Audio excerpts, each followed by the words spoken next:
absolutely bombed? I know Abby did. Okay, 1, 2, close. So you didn't bomb though? I didn't actually bomb, no. Yeah. I could have gone into the garage and got left back up, pretty much. That was how low you were. Well done. 1, 2. Other people bomb? Okay. How many? But that's halfway, I would say, wasn't it? You landed? Yeah. I would say you landed halfway. That's not bombing. Bombing is. Top launch. Top launch. Bombing is a rock. Top launch. In fact, Abby should get a round of applause because she landed before the start. Hey! Oh, so did Peter. So did Peter.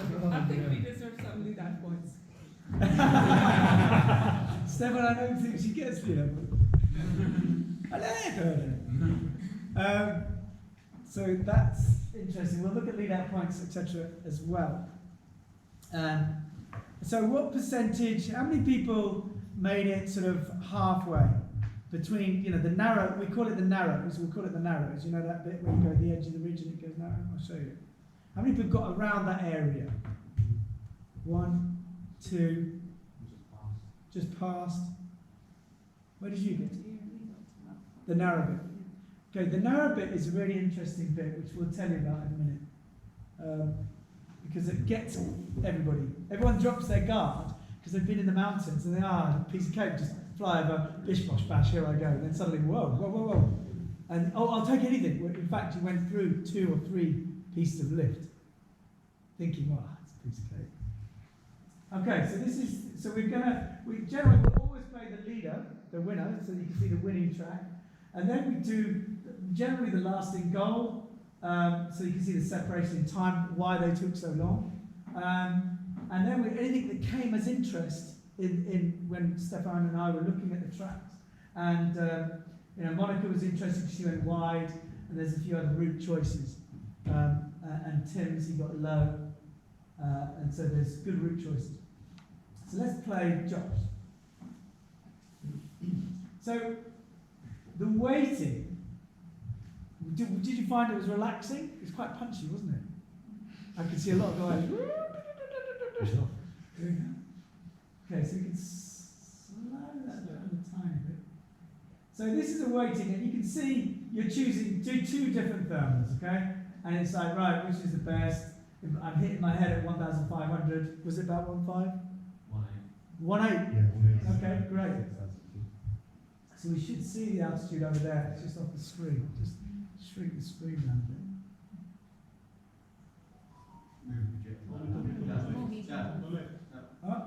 Projector. No, it's got a zoom in. Spin the projector, it's off the side of the screen.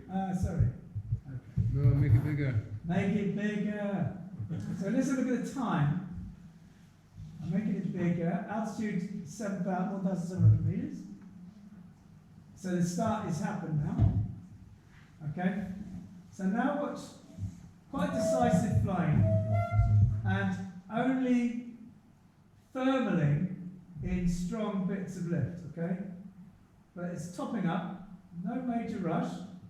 So here's a glide. So if we could get ready to pause it. So stop there. Okay. So this is the crossing. This is the narrows, all right? We're going to call that the narrows for the week. Just under here, this is a mark of where he actually is on the ground. But did you see the combine harvester? Yeah. Did you hear it? No. So if you heard it, that was the thermal that was generally coming from, the sound was coming up from it. And you also heard dogs, there were some dogs around it, in that area. And so this is a valley release, all right? And so when you're on the mountains, you had a lot of draw. And so you think of the tablecloth theory. So the mountains, the ridge, imagine you've laid a lovely silk cloth over everything, and you picked it up. All the thermals are being sucked up from the foot of the valleys up. They're feeding from the source, which is normally this boundary here, okay? And it tracks up the ridge, and it goes like that. So all the people on the first thermals, every time you got the thermal, you were drifted right back, weren't you? So everyone's waiting, it's all easy, because psychologically, you wanted to step up the mountains, everything really easy. Vertical, yeah, And then you set off on your task, and you did want to go back off the task line now, but every time you went, you got a thermal, it took you miles back, miles. You know, oh, come on. And then you'd get really high, and then, oh, same again. And by the time you get to where you were when you took it, it was about the same or a bit higher? There's a few, yeah. A little, you're going to be a bit higher. So you've got to make this decision, right? Tablecloth, it's going to track up, it's going to follow, it's going to release. It's going to release off this pinnacle back here. So if it does that, is that advantageous? Is that into a different air mass? Is that to lighter wings or stronger wings? And will it take me on a better glide to my next feature? If not, if I get to this first ledge and it starts hitting the boundary line, let's say 15,000 1,500 meters, and then it starts tracking, because it's going to track more when it's less lift. See, because when it's big lift, it'll just punch straight through. But as it hits the inversion, it tracks a bit more, then it releases like that. So you get to this 1,500, I'm starting to track. And now, bang, I'm pinging off again. Okay, so that's your mountain stuff. So you work that out. A lot of you sort of got low, got up, and then thought, right, I'm not leaving this lift, and then all the way back and all the way up, which slowed you down a bit, which is fine. But when you get to this shoulder, a lot of people think, well, I'm there, I'm at sort of 1,600 meters, I can easily cross. And at the other side is a spur that sticks out into sun. It's got a village underneath it, it's the Rudy's village. And it's brilliant, it's tracking up to a bigger mountain. Okay? And you think, well, it's a no-brainer. I just charge across the narrows, so it's easy crossing. I will get the other side, and I'll work up the spines, and I'll pin off, and I'll be gone. And all those people that tracked all the way back, they've lost it on the glide. So this is a winning decision, if it works on the other side.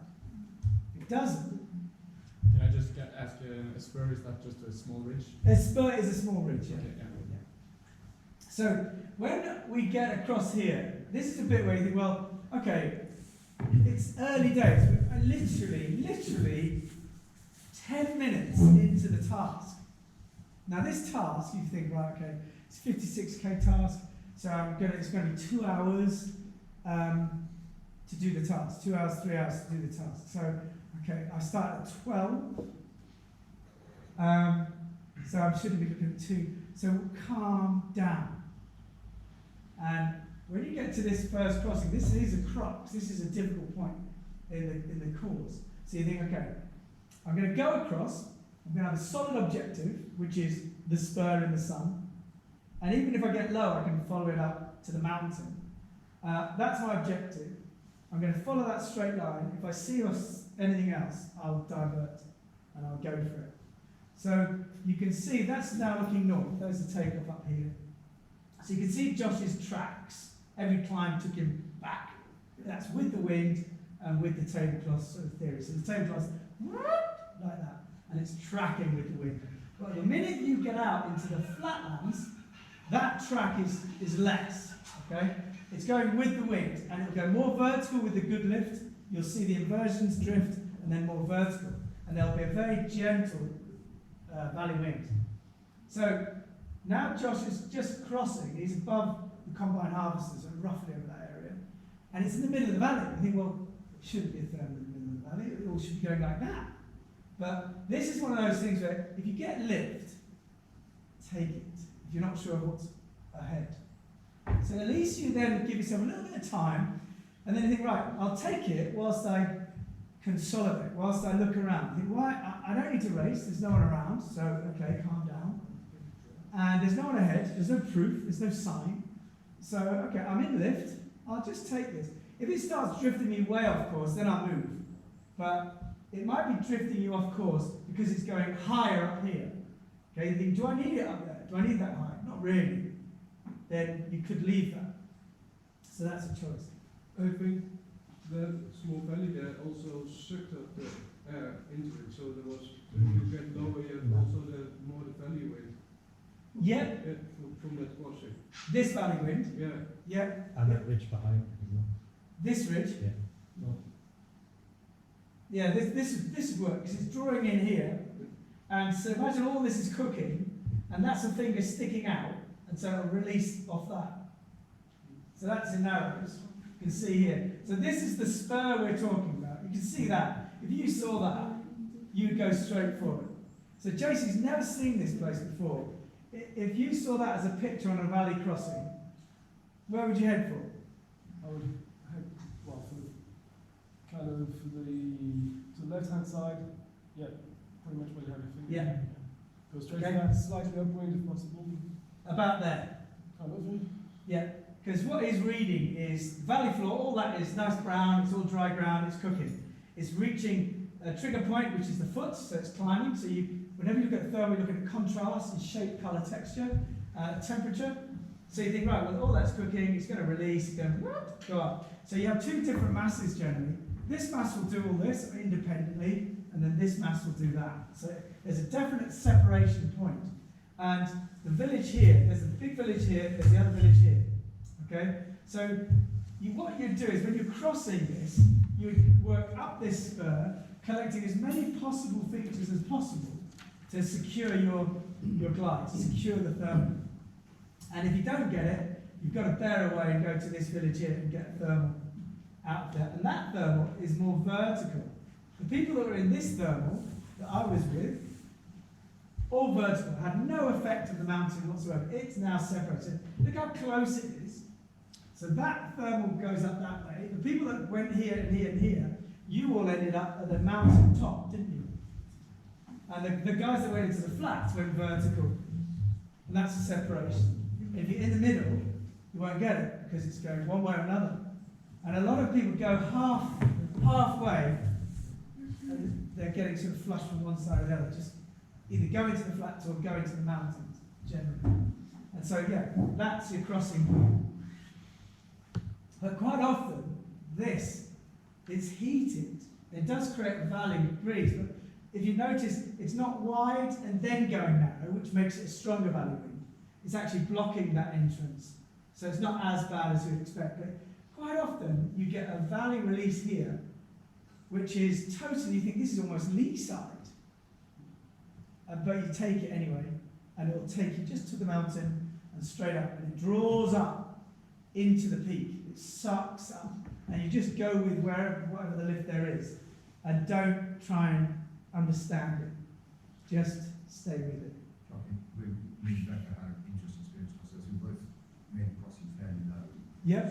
Marginally low, a bit too low to make it, but it became pretty apparent we weren't going to make it to the other side of the bridge to get a lift. And there was a guy below me who already landed in the flats, probably about a comment house, wasn't it? There. Yeah. At that point, I saw two storks flapping around, and I went across them, and that took me up, like Josh's thing, and then it got me onto the ridge and took me up. Perfect. Second, I tried to come back, and it was too late. Wasn't there? Was a half up there. It was actually all right. For me, it was good. The thing is, I mean, it could easily have not been there. It could easily have been half up or even half down. I think actually the storks was they were flapping a bit, so I think they were just a little bit of it, but nonetheless. I mean, yeah, you've got to take anything. I mean, I remember coming down and just scratching around here, just to get anything to get up in the past. Okay, we'll play a bit more if we can.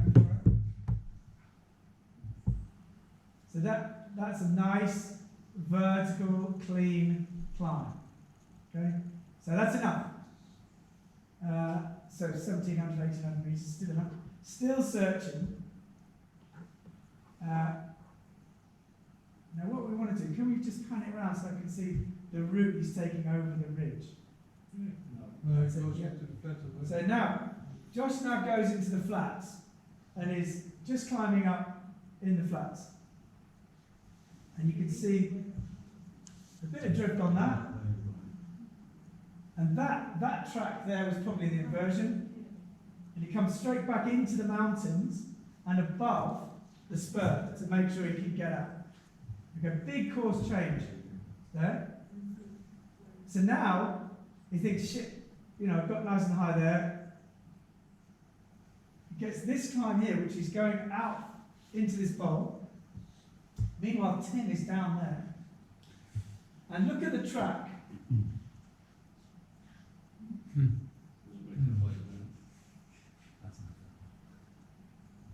Oh, let it go. So he's down at 1-1. So now he gets the boomer. Okay?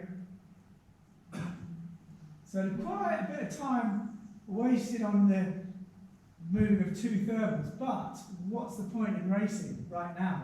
Don't want to be the first so early on in the task to be out front in the blue on your own.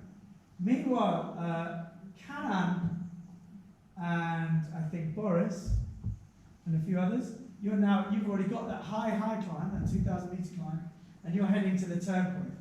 So you can see that the drift is slightly less, and lots of top-ups. Now, the turn point is just past the road, just over here, yeah? So was everyone thinking, shit,